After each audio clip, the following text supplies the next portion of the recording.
అందరికీ నమస్కారం. కోవిడ్ ఎడారి ప్రాంతంలో ఇబ్బందులు పడుతూ ఉన్న శివగాన్ని మనం చూసుకుంటే ప్రభుత్వం చొరవతో ఇండియాకు చేరుకున్న విషయం అందరికీ తెలిసిందే. అతని యొక్క కథ సుఖాంతమైందే లోపు సౌదీ ఎడారిలో అంబాజీపేట వాసి ఆవేదన వ్యక్తం చేస్తూ ఒక వీడియో పెట్టడం జరిగింది.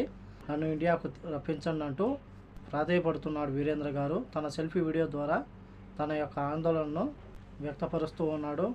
అంబేద్కర్ కోనసీమ జిల్లా బి గన్నవరం నియోజకవర్గం అంబాజీపేట మండలం ఇసుకపూడి గ్రామానికి చెందిన సారెళ్ళ వీరేంద్ర కుమార్ గారు ఏజెంట్ ద్వారా ఈ నెల 10వ తేదీన ఖతార్కు వెళ్ళాడు. అక్కడ నుంచి ఆయన్ను సౌదీ అరేబియాకు తీసుకెళ్లి ఎడారిలో వదిలేసి ఒంటెలకు కాపరిగా ఉంచాడు. ఒక ఏజెంటు 1,70,000 తీసుకుని నన్ను ఖతార్కు పంపించాడని చెప్పి వీడియోలో తెలిపాడు. వెళ్ళినప్పటి నుంచి అతనికి తిండి నీరు లేకపోవడంతో అలమటిస్తూ ఉన్నాడని చెప్పి వాపోతూ ఉన్నాడు. మరియు రక్తపు వాంతులతో తన యొక్క ఆరోగ్యం క్షీణించిందని నన్ను ప్రభుత్వం తిరిగి స్వదేశానికి తీసుకురావాలని చెప్పి వేడుకుంటూ ఉన్నాను. అలాగే అతనికి సంబంధించి సెల్ఫీ వీడియో మీరైతే చూడండి.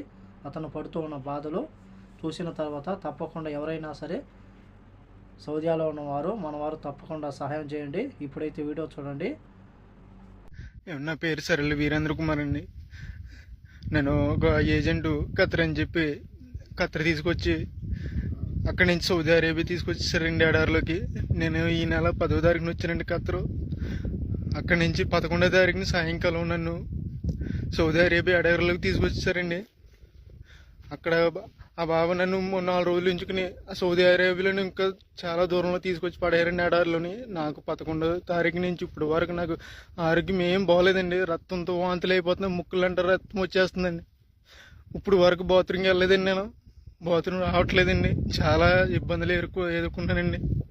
ఎవరైనా పెద్ద మనిషితో నాకు సాయం చేయండి. నన్ను ఈ నరకం నుంచి నన్ను కొంచెం బయటపడండి.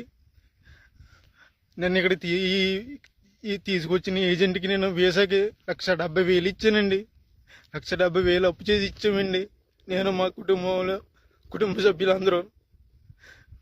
ప్లీజ్ నన్ను కానీ ఇలా వదిలేసానండి. 10 రోజుల్లో కనుక నేను ఇలా ఉంటే కనుక చచ్చిపోతానండి. సరైన తిండి ఉండలేదండి. మంచినీళ్ళు తాగుదామన్నా కానీ నా నీళ్ళు ఉండలేదండి. ఇక్కడ ఎక్కడికో దూరం వెళ్ళి రావాల్సి వస్తుంది. ఇది చూడండి, అక్కడ ఎక్కడో చిన్న చిన్న గుడారాలు ఉన్నాయి కదండి, అక్కడ ఉండాలండి. అన్నీ వంటలేనండి. ఇవన్నీ వంటలేనండి. ప్లీజ్ అండి, నన్ను ఇక్కడ నుంచి కాపాడండి. కొంచెం ప్లీజ్ అండి, ఎవరొకరు సాయం చేయండి నాకు, ప్లీజ్ అండి. అలాగే ఈ యొక్క వీడియో చూసిన తర్వాత సౌదీలో ఉన్న మనం చూసుకుంటే మన తెలుగు సంఘాలు ఏవైతే ఉన్నాయో ఎవరైనా సరే అతను ఎక్కడ ఉన్నాడో చూసి అతని క్షేమంగా ఇండియాకు పంపించేందుకు బాధ్యత తీసుకుని ఇండియన్ ఎంబసీ అధికారులు సహకారంతో అతన్ని ఇండియాకు పంపించాలని కోరుకుంటూ అందరూ చాలా జాగ్రత్తగా ఉండాలని కోరుకుంటూ ఈ వీడియో నచ్చితే లైక్ చేయండి, షేర్ చేయండి, సబ్స్క్రైబ్ చేసుకోండి. నెక్స్ట్ వీడియోలో మళ్ళీ కలుద్దాం. జై హింద్.